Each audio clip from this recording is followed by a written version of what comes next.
Welcome back to Mage's Library. It's Alex. Thanks for spending your afternoon with me, or morning, or wherever you are, or whenever you're watching this.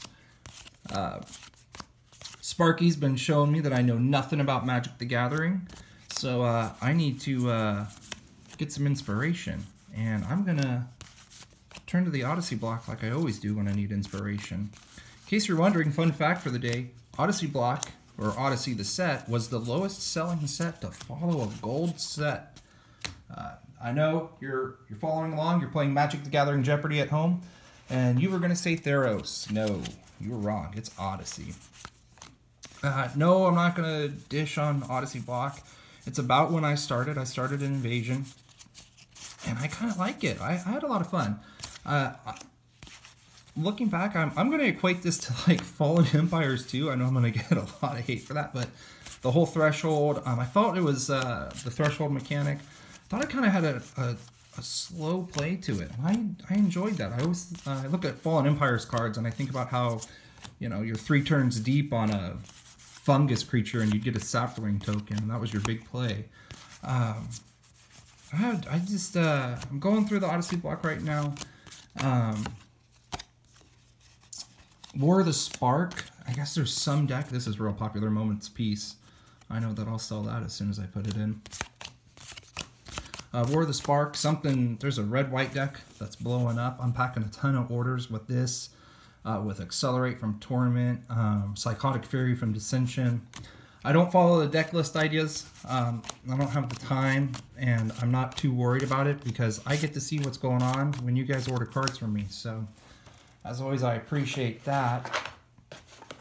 But I got the Astral Slide deck rebuilt the other day going through the Onslaught, and so I kind of have a self-serving interest in this. I'm gonna look at what I have available, and when I'm doing my restock of this particular block, I'll probably along the way make one little casual deck just to have fun with, see if I can make something that can actually stand up to that Astral Slide deck. Probably not, but I don't want to go 8 copies deep on Naturalize and Disenchant just to hopefully stand a chance against Astral Slide. That's never any fun. But there's I think the only thing was like Cabal Coffers was that land. That's like the only real thing that we're looking for, or anybody that really ever cares about from the entire block. I know that there's Chainer's Edict and Circular Logic, but this was a heavy hitter. I was always excited to see this, and then it got reprinted a bunch. Still a cool card, the original artwork. I just like what's going on with this. So, and if you've been following along, I can't mix my card frames. I just can't do it. I'm far too OCD. So, if I want to make an Innocent Blood deck, I'm probably going to use something with the updated card frame, and use something where I'm making a ton of zombie tokens. I like to stick to a theme, and I don't want to mix my card frames. But Innocent Blood, always a cool card to me, especially if you can throw away something that you've stolen from your opponent, or just one of your zombie tokens that you made.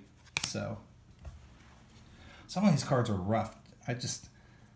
People don't take care of their stuff. I could never see parting way with my money and then not taking care of a material object that I spent money on.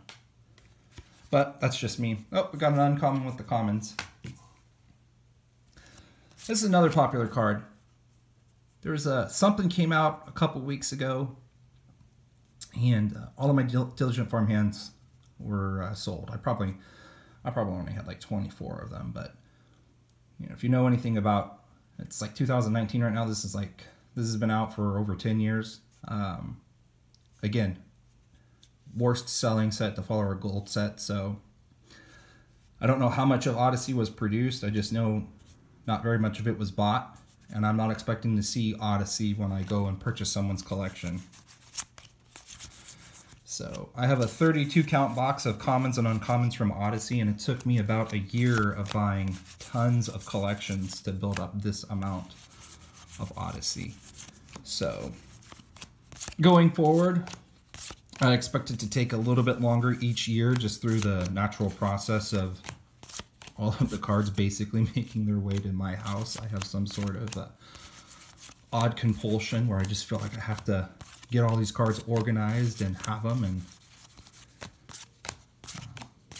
spoiler alert, if you don't want to know how the series ends, stop watching this video now. But when I retire, when this is all done and over, we're going to have a giant bonfire. All these cards get lit on fire. So if you see something that you want or you're interested in, now would be the time to buy it for me.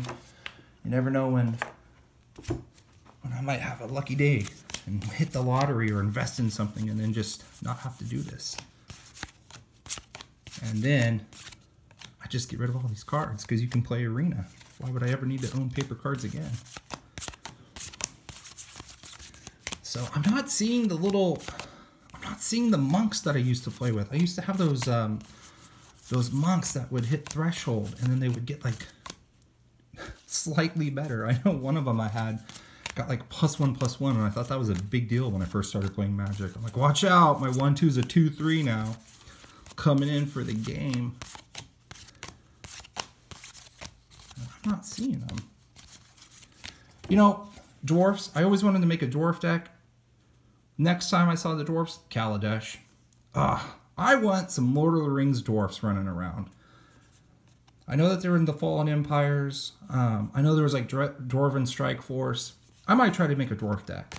That's what I'm going to do. I'm going to take this time today to make a dwarf deck. And then we'll make a whole video series about me trying to make the dwarf deck competitive. I'll jump ahead to the uncommons. I want to see if there's anything in here. Thinking of those monks. That's what I'm looking for. Those white monks. Yeah, this is the guy. This was a big deal when I started playing Magic the Gathering to me. Look at that. Look at that. That's what Vigilance used to be for all you younglings at home. Attacking doesn't cause Mystic Pendant to tap. Threshold. Gets +1/+1 and has flying. 1/1 Vigilance. And if I put 7 things in my graveyard, he becomes a 2/2 flyer.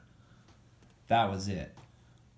When I was a little kid, that's where it was at. If I could get 4 of those, I was happy. That was a big purchase for me.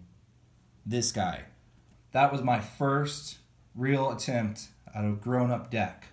I had Astral Slide or I don't even know that I had Astral Slide. I just had a bunch of cycling cards.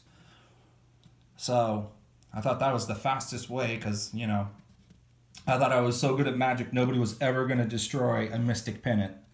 You know, I never heard of Shock, apparently, or something. I thought the only way I was going to get 7 cards in my graveyard was to start cycling the cards away.